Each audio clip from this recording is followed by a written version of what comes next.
Hey, Brian. Hey, Elliot. What's the talk of the table?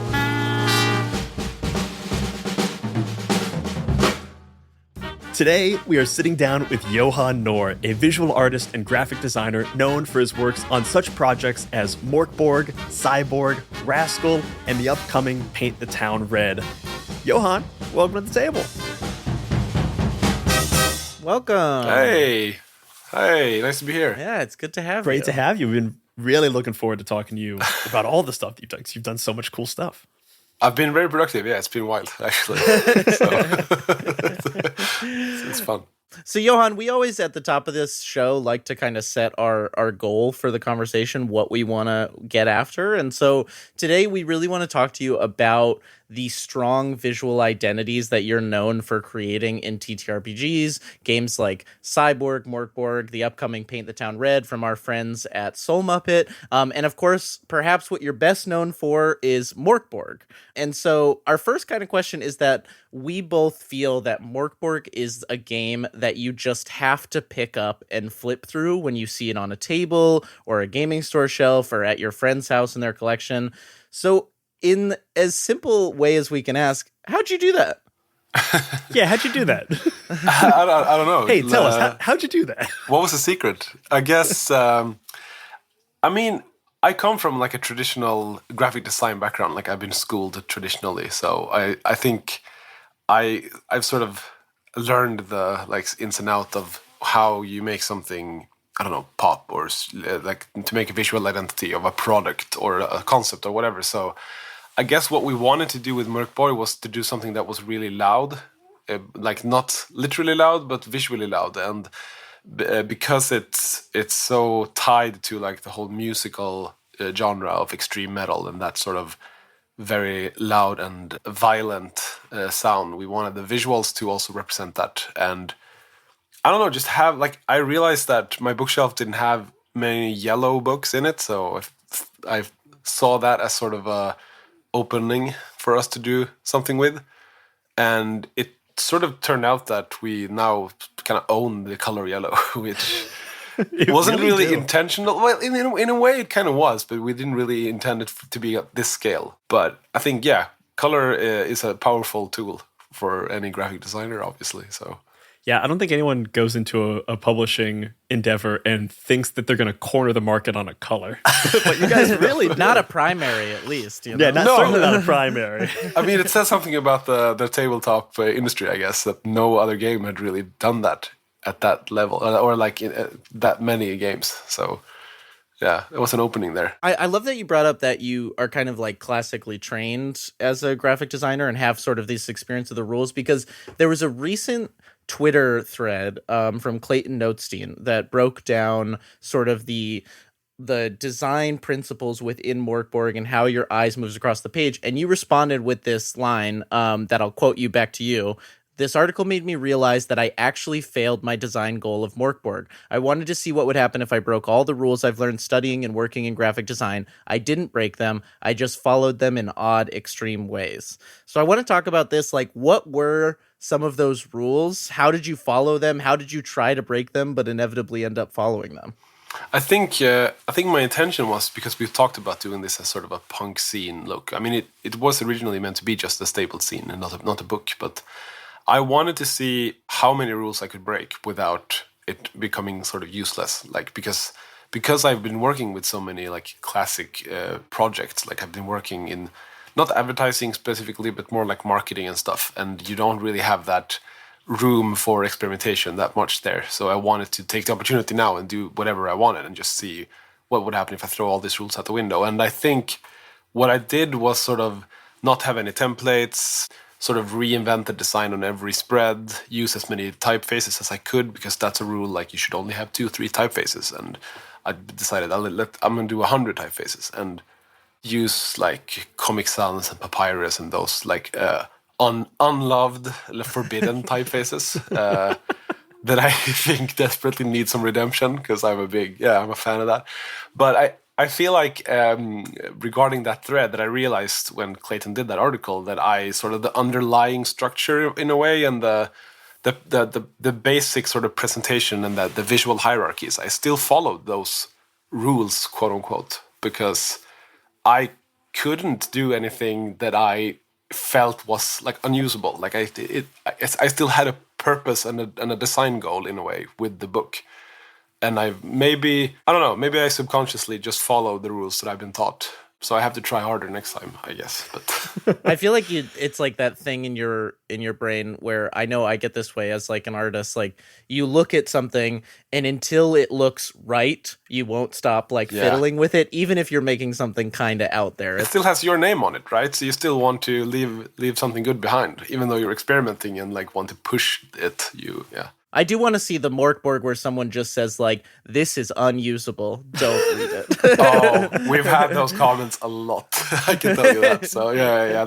It's a very like either you love it or hate it type thing. So we've had a lot of these comments like, "Oh, it's unusable and it's unplayable and everything." And that's fine. You can think that if you want. Like I disagree, but I will respect you thinking that. So it is really interesting though that despite trying so hard to break these rules, that there are just some confines that are almost innate to design that you're like, I want to push past as many of these as possible, but here's the actual wall that I can't push past if I want this to be the thing I want it to be.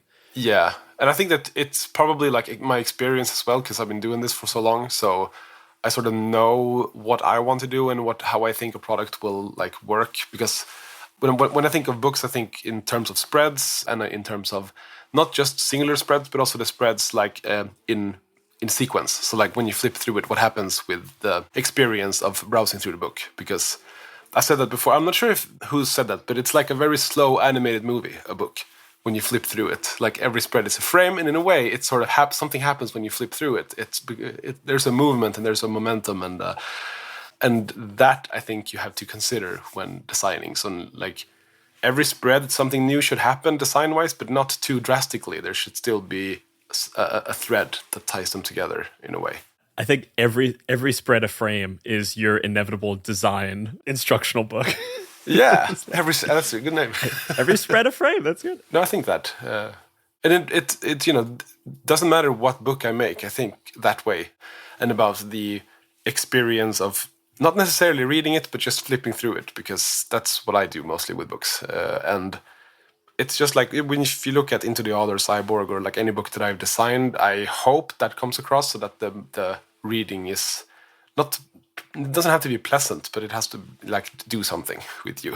Yeah. And we'll get into this a bit more later, but I'm immediately thinking of the Paint the Town Red blood gutters that Soul Muppet recently previewed, like, and in GIF format where you're seeing all the spreads of those blood gutters slowly crawling out. It very much gives that effect of like an animated seeping of blood. So that's actually a very good point. Yeah, that's a very literal sort of presentation of that, because the idea with those blood gutters is that it represents like your inner hunger or like your desire to feed on blood as a vampire, and you have that within you, and you try to control it as much as you can. And this blood gutter, at the literal heart of the book, right, is controlled and it's under control for the most time. But then, as you sort of reach the end of the chapter and the beginning of the next one, it starts to tremble and it starts to overflow, and then eventually, at the start of the next chapter, it just explodes in a cascade of blood, and that's you becoming sort of not feral, but like you become this vampire monster.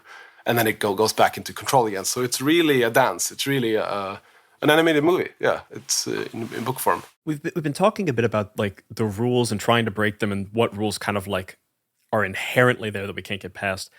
I'm curious, what in your mind when you're looking at design, when you're looking at either something that you're making or someone else is making, what do you consider to be good design and great design? Like what elevates it from being good to great? By whatever metric you may choose. Okay, so I think good design is pleasant on the eye. It's well balanced. It's good typography. It's like the details are there, and there's a good general concept. Like that's good design, and I appreciate that.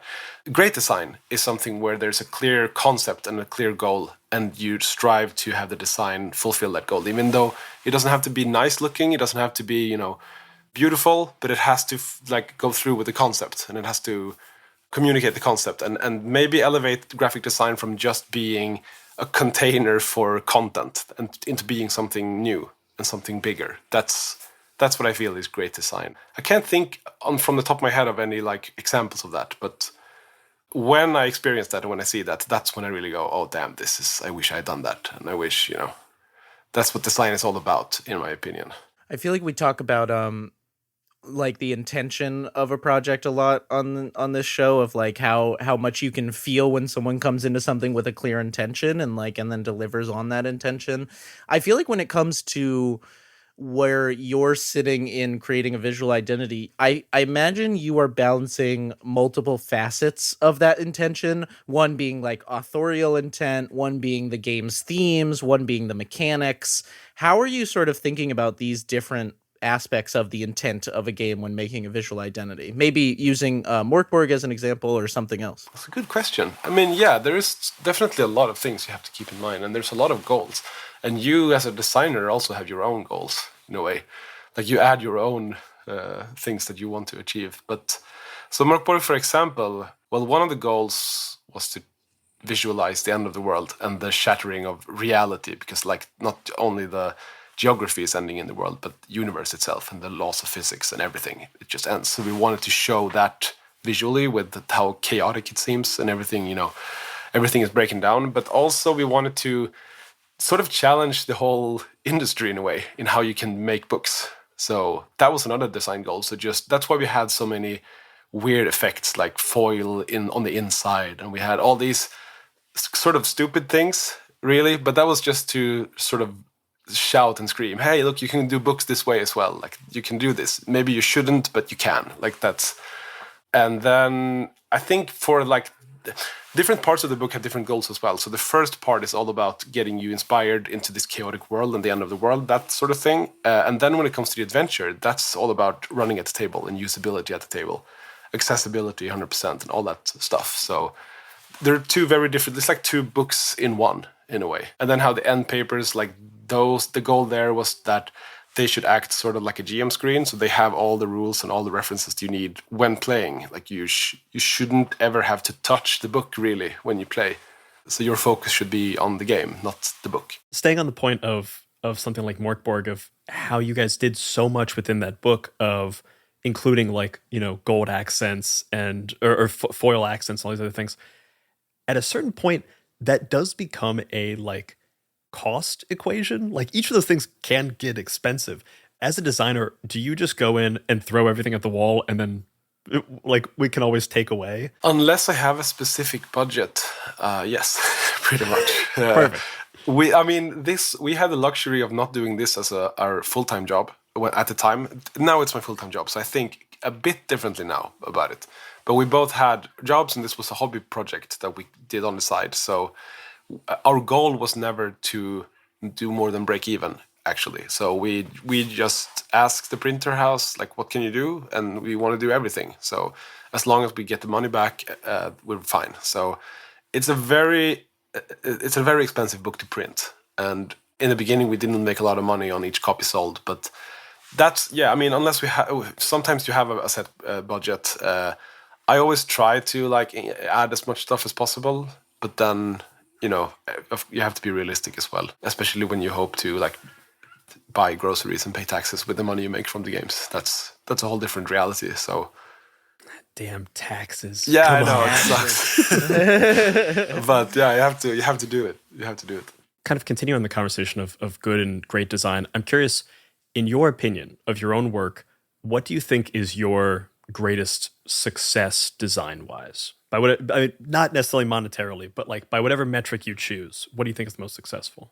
I mean, MÖRK BORG has to be up there, right? That changed my life when I did that book. But it's also, for me, kind of the obvious answer, because that's what I'm most known for. But I think, I don't know, I really like Into the Odd as well, like that whole package, because it's so different from what I'm known for. And I'm very happy with how it turned out. It became a very elegant book, and I think it proved to the people who were worried that my name was attached to the project that I can actually make like nice books as well, not just monsters and demons and stuff, and you know, splattered ink. So that's one of my favorite products that I've made. The physical products. Very happy with that.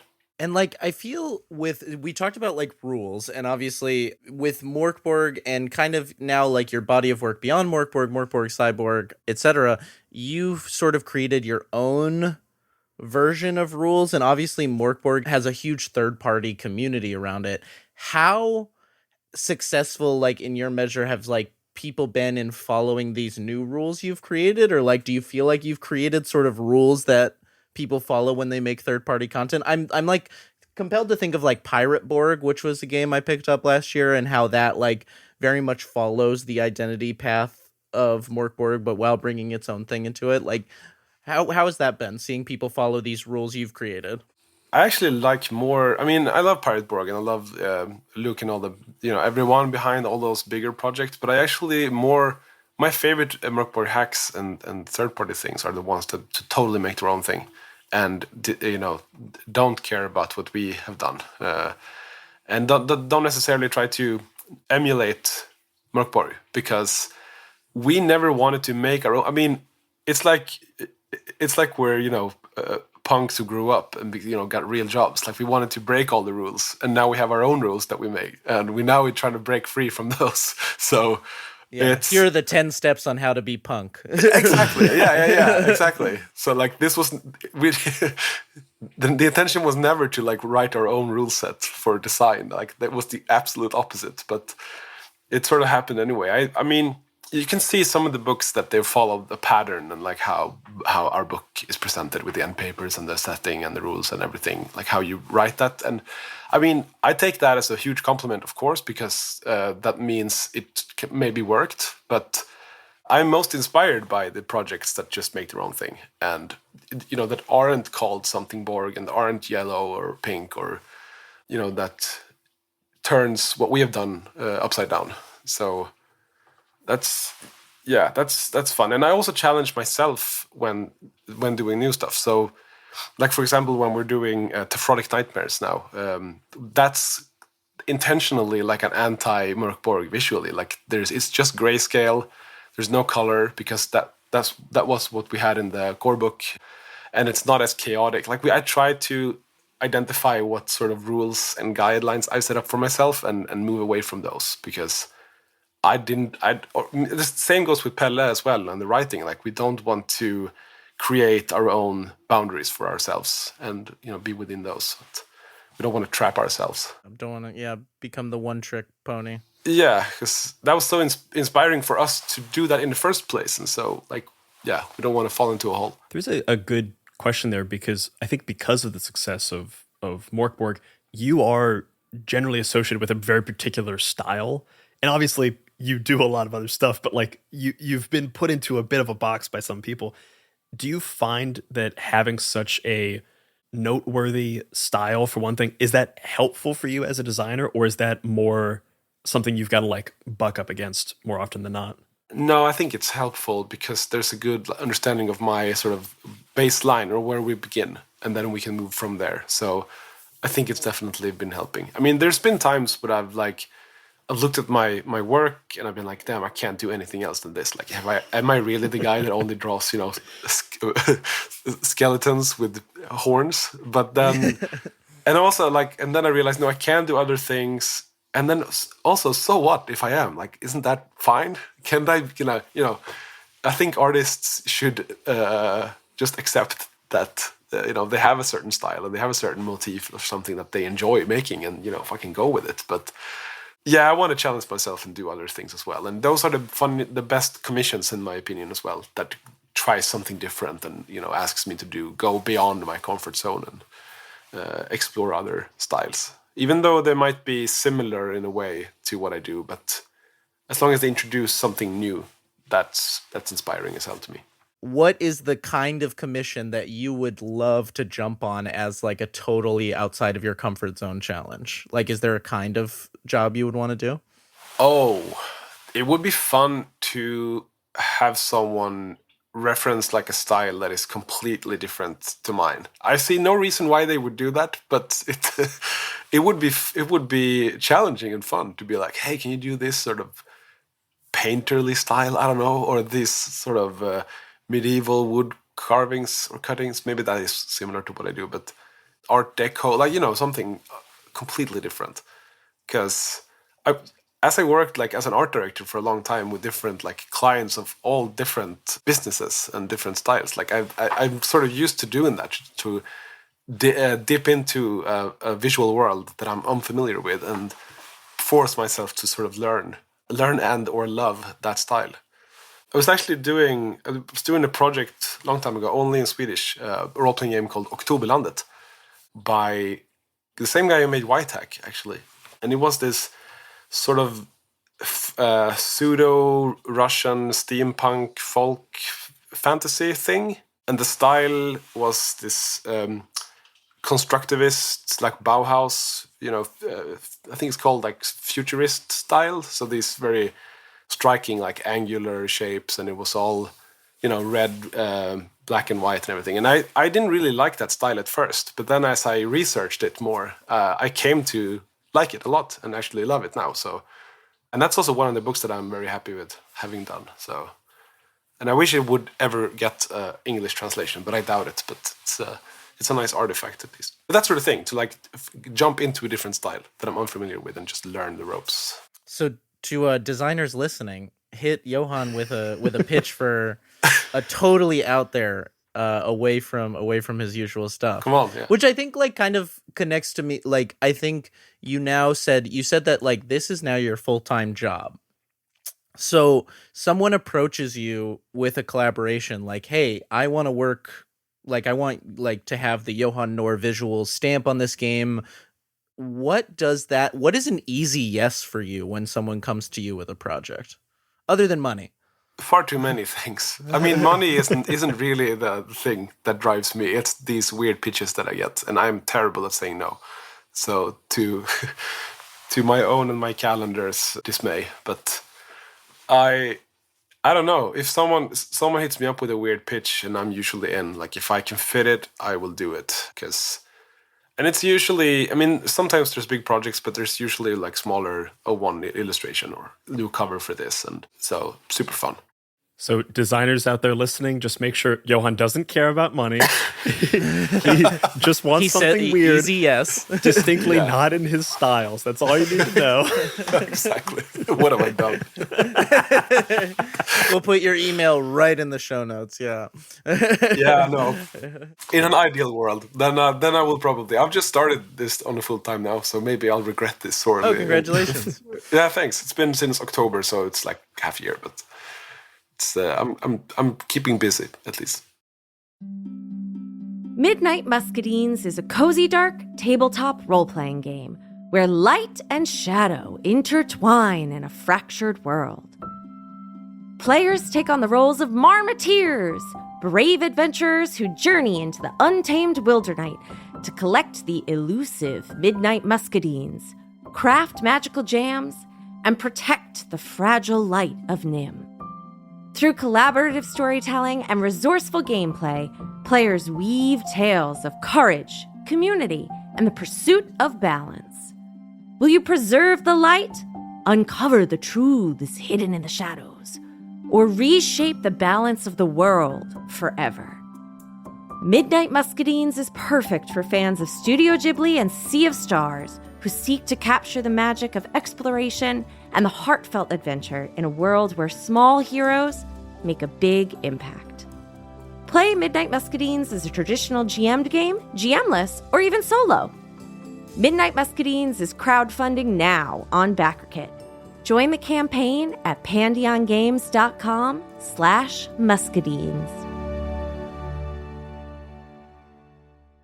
I'm Quinns of tabletop role-playing game review show Quinn's Quest, and this is Play to Find Out. Play to Find Out is an actual play podcast that brings notorious old games from the 80s and 90s back to the table.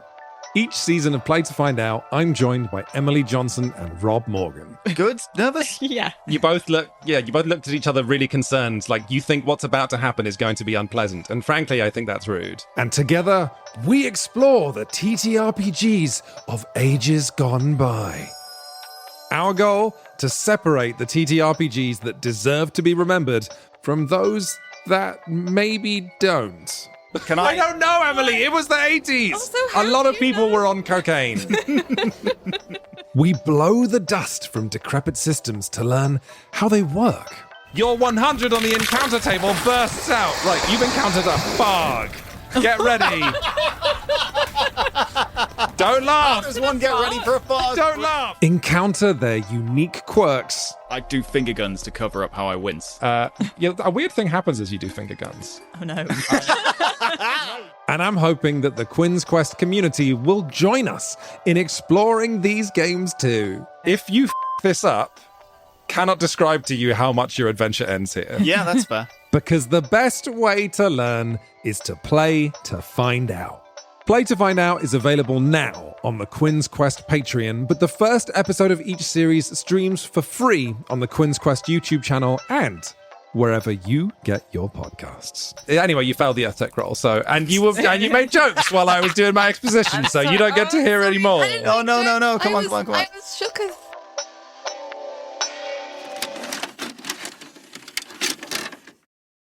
I mean, you talked about, like, you say yes to a lot of things, but I feel like you just also have an output as an artist. Like, you create just a lot of work, and, like, that became really apparent when I picked up your art book, which I have over on my shelf here.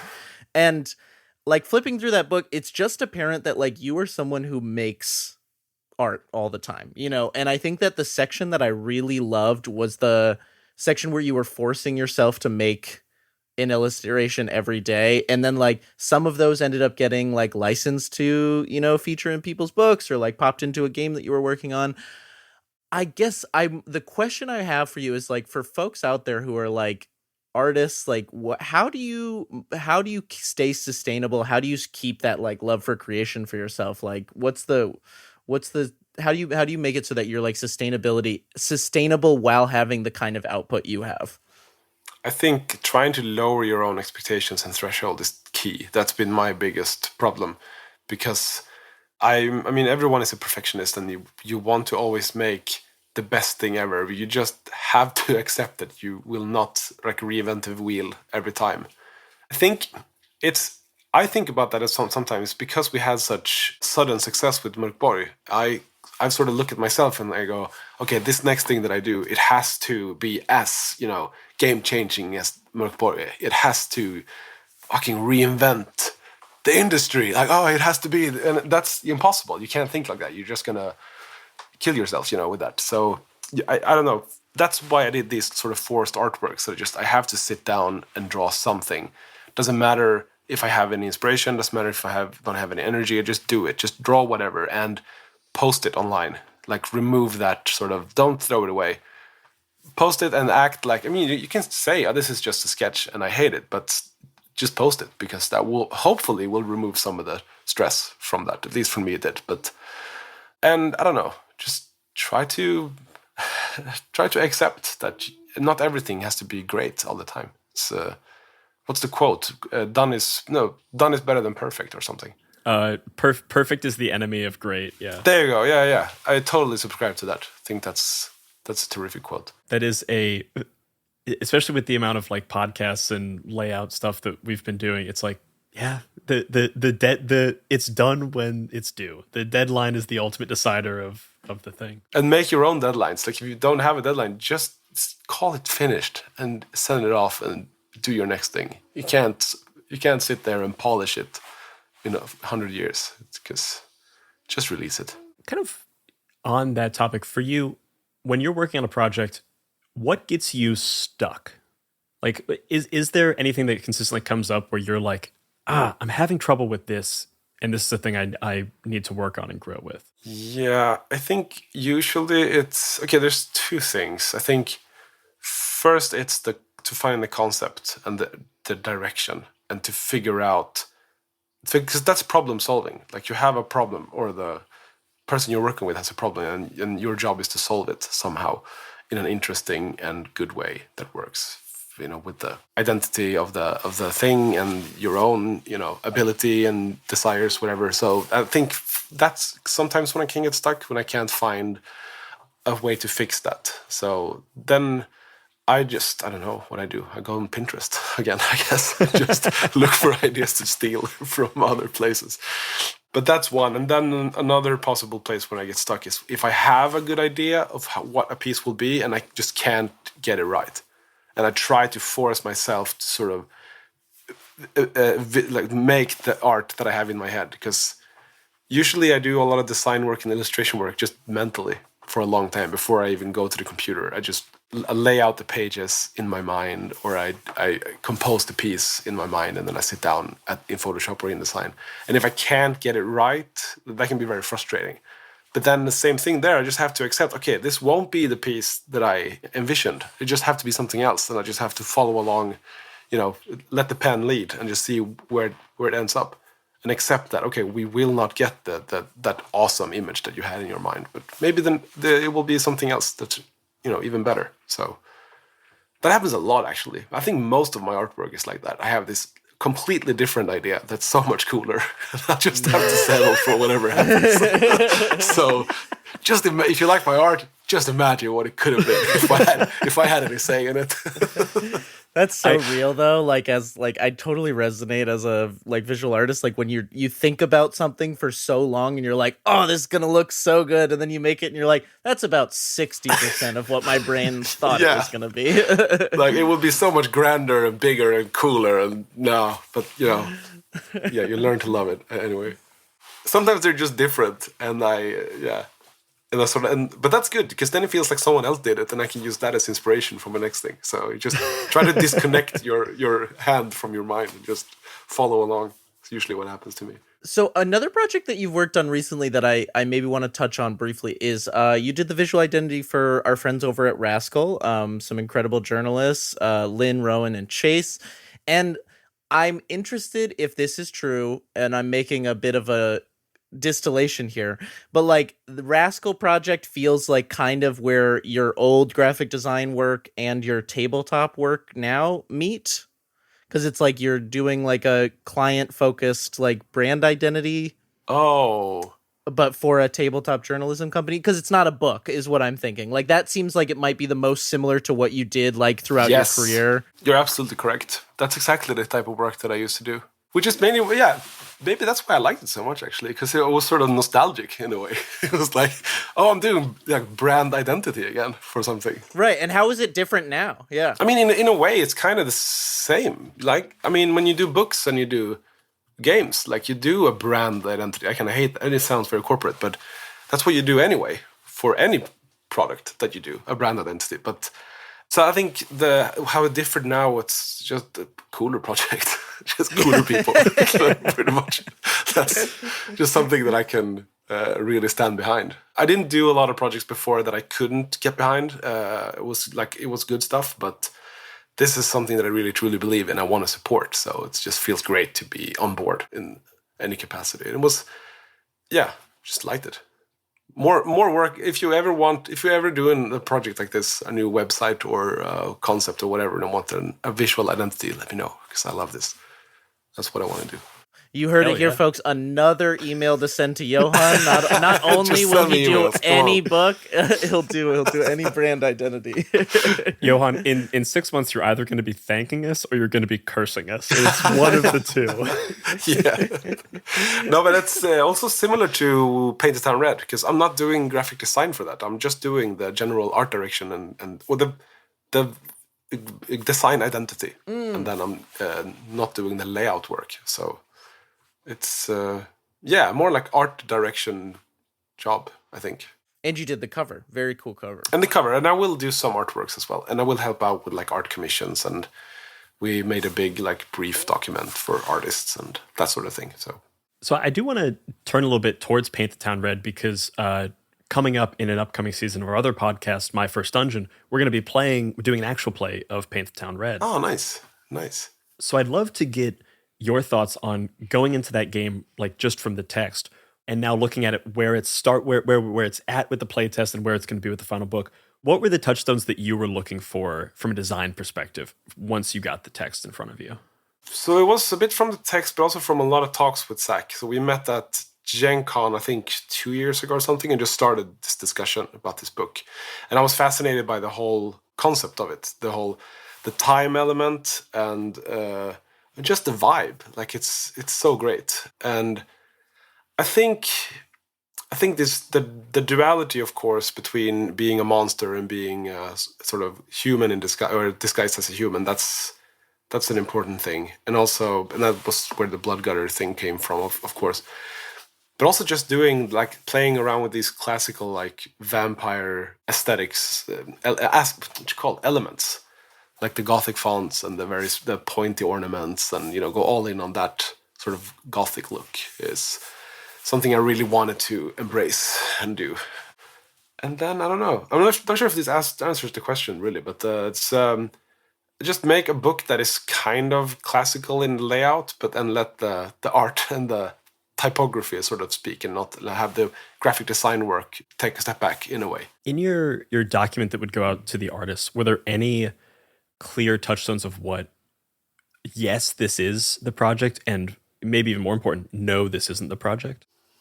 Yeah, so right now we haven't really finished it, but that's the goal, to do that, to be is and isn't. But we have some like keywords and some like there's see if I get this right. There's a scale, like if your style sort of checks a few boxes, then that's right. And yeah, we have a sort of system in the works for that.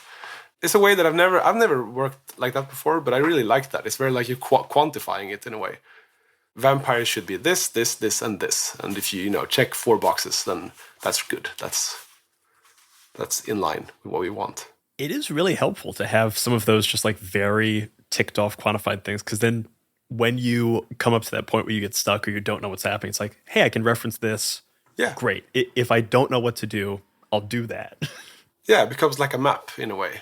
I do think that's something Soul Muppet does really well, having also worked with them. Like they just like the reference docs and the direction it's all very buttoned up. They really run a professional shop.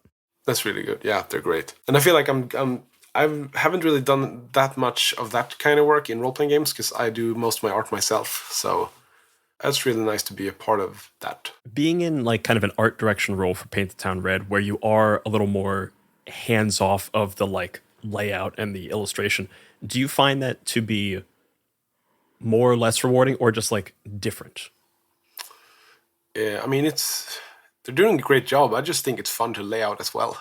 So Sure. but I think this was a good this was a good decision, because I didn't really have the time to do it anyway, and they already have like great people who can lay out and do the work that I normally do. So I think it's a refreshing change of work, if that makes sense. To do something of this more overhead role, paint broad strokes, and like I made a reference document, or like a design style guide in a way, that I delivered to Soul Muppet, and I think that's something that I've been doing a lot lately for different projects as well, like that sort of concept document, and yeah, so try to like present a visual world for a game. I do really get the different bits of work scratching different itches of like, I just like layout. Like I was joking to Elliot a couple of days ago that I do sound design for my first dungeon, and I was also doing layout for Elliot's next game, Rom-Com Drama Bomb, at the same time.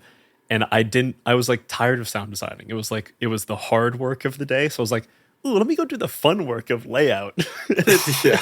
It's just sometimes it's just different. It's just different. I mean, sometimes you want to do this big splashy layouts and art of MÖRK BORG, and then some other days I just want to sit down and do. Have you seen Electric State that I did the layout for? And that's very like gridded, very sort of rigid classic design, and I really love that too. It's a whole different thing, and it's just a palette cleanser in a way. I'm curious when it comes to like looking at the spectrum of games from Paint the Town Red back to MÖRK BORG, like Paint the Town Red uses a system like kind of similar to Orbital Blues from Soul Muppet. It's a very like story forward game design, and MÖRK BORG is like a little more on the crunchier side of game design. Like OSR, there's a lot of rules and tables and the like. How do mechanics change how you approach visually, or is there a strong relationship between mechanics and visuals? Yeah, I think it is. I think it's different content you have to present and package, and So for Painted Town Red, for example, there's a lot of tables, I feel, with prompts and inspiration. I mean, it's the same for MÖRK BORG as well, but it's I don't know how to describe it. It's just the type of game that I think Painted Town Red is, and also Into the Odd, weirdly, even though that's also like a OSR game, but it sort of lends itself into looking more like a traditional sort of novel look in the book for some reason. I don't know why. I just feel that way. But then like MÖRK BORG and some other more like dungeon crawly games, they can have a little bit more bits and pieces thrown around, kind of like dungeon rooms in a way. Yeah. Whilst the other is more like a linear, like a story, not linear, but like I don't know. But there's some sort of distinction. There's a difference between them in how you present them, and also like the importance of all the different tables, maybe, because in MÖRK BORG there's a lot of tables, but most of them are optional, and most of them are like, oh, if you want to have, I don't know, if you loot the body, here's a table for that. You don't need that table really, but just in case you'll need inspiration, so you don't have to lay that out and present that equally sort of important as the rest. But in other games, maybe they're more like evenly important somehow because they're part of a process or a procedure for play. So yeah, there's some different. I haven't really thought of this that much. That's interesting. But there are surely different requirements and different problems that need solving. I love what you said about like a dungeon crawler. Like it's almost like the pages are the rooms and stuff. Thinking about it like space. That's fun. And you can skip some rooms and you can skip some rules and so on. Man, this conversation has been great for me because yesterday I turned in the latest draft of a game to Elliot, and we're like sending it off to the printers to get proofs. And now I'm just looking back in my head of like, ooh, I could do that differently. Ooh, I could do, okay, I got ideas. Sorry. Is that great? Good. We just ordered proofs. I don't know if we... We just ordered proofs, so it's good. But No, that's the thing. You can always change. Up to the point where the big, the big numbers are printed. You can always... Yeah, we're in the last stage where we can change. Yeah. Oh, you should... Yeah, I always do that. I always send the emails to like printers. Oh, hang on, just want to change one thing. Oh, I want to change one thing. Wait, real quick. I'm the worst at ordering print stuff because, just the small details. I don't really like remember. Oh, this little line here, hairline doesn't go all the way down to the baseline. It should be 1 pixel more. Like, who gives a shit? But I do. I mean, we say it a lot in this podcast about various different art forms, whether it be layout or design or podcasting or performance. Like those little details, when someone takes the time, those are the people who are most successful. Like that makes all the difference. I guess so. Yeah, devil's in the details. But I truly, I think it means you care for it a lot, and you have a lot of, you put thoughts in it. You just, you want every little detail to be perfect. And that's the thing. Again, you have to accept not every detail will be perfect, and you will fuck up. There will be mistakes. In every single printed book, there will be mistakes. I have a friend who says something to me sometimes when I like make a print or something, and I'm like, I got this small like piece of dust on here and I can't get it off. And it's like, is it something you'll notice or is it something everyone will notice? And I'm like, it's something I'll notice. And it's like, all right, then it's good enough to go. It's like, okay. But the thing is also, I mean, you have to like it in the end. You have to be like, you are your most important target audience. 100%. In a way, but 100%. But that's always when I get books from the printer, and I know that there will be mistakes, but still, when I see them, I fucking hate that book, and I can't look at it for a week, and then I'll sort of crawl back to it eventually and come around. But it's always a struggle. I think the more we talk to people, and the more I do, the deeper you get into any art form, I think the more I realize that people can't necessarily. I don't think anyone else can see perfection. Like they're never going to see the details, but they can feel the care. Like that comes through, and that's the thing that matters. So Johan, kind of working our way towards a close, I feel like one of the things that's so important for artists and game designers and actual play producers, a lot of the people we talk about, is like knowing and being inspired by the work around you and like learning from it and stuff like that. And I'm curious, like when you're not doing the work of layout, art direction, illustration, what are you like playing, reading, watching, like etc. to be inspired by? I buy a lot of role-playing game books. I don't read them. I flip through them a lot, and I listen to a lot of music. I think music is a very big, important inspiration source for me. because it sort of bleeds through into the work I do a lot. So I think musically, and like I look at the sort of visual representation of the music, the covers and the packaging and everything. And then I don't know. I work so much, so I barely have the time to consume things. I feel I can't remember. That's so real. It is what it is. Like I rarely play games. I play like once a week now. That's very often for me though. But role playing games. But then I don't know. I sit and flip through things and I browse. Like I'm a huge Pinterest nerd, so I just go on there and just browse for hours and collect and build my own mood boards and stuff. So that's what I do mostly. But that's work as well, so I can't. That's cheating, I guess. But again, it's the fun work. It's the work you do when you don't want to work. Exactly. That's the biggest key to success. Find the work you want to do when you don't want to do the real work. Exactly, and that becomes work in a way, and that will help you in your real work. Yeah. What's the game you're playing once a week right now? Oh, it's D&D actually. I was nice. Yeah, 5th edition, baby. I was invited by a friend of mine who I never played with before, and like asked me if I wanted to join their game, and I was like, yeah, sure. I haven't got a game group, so I'll join. I'll play whatever you want to play, and they play Dungeons and Dragons, and so I do. It's fun. Yeah, that's also so real. It's like if you don't have a regular game group, as soon as someone asks you, it's like, yeah, I'll play whatever. Hell yeah, I will I'll play play whatever. Whatever you play, I'm in. Let's do it. So yeah, beggars can't be choosers. It's a good group, good fun. So I'm not a huge like Wizards of the Coast stan. I can't say, but who is but, these days? it's a game. It's fun. I'll run something else for them eventually. You'll get them. You'll just slip MÖRK BORG on the table one day. I'm just gonna run one simple game. It's kind of like D&D. You'll never notice any difference. You heard it here first. MÖRK BORG is basically D&D. Basically D&D, yeah, with smaller numbers and more skulls. That's what it is. So Johan, we have one last question that we like to ask everybody who comes on the show, and we call that question, "What are you bringing to the table?" Which is just our way of asking, who is a person, what is a game, what's a show, an album, a resource, anything that you like right now that you think is cool that you'd want to recommend to the audience. Could be tabletop related or totally unrelated. This is also work related, but there's a site, a supplier of brushes, tools, and effects called the True Grit Texture Supply that I would just warmly recommend. It's very well known, but it's just like I think I bought something from them yesterday, and like everything they do is just golden. So it's, if you make games, if you make art, just check them out.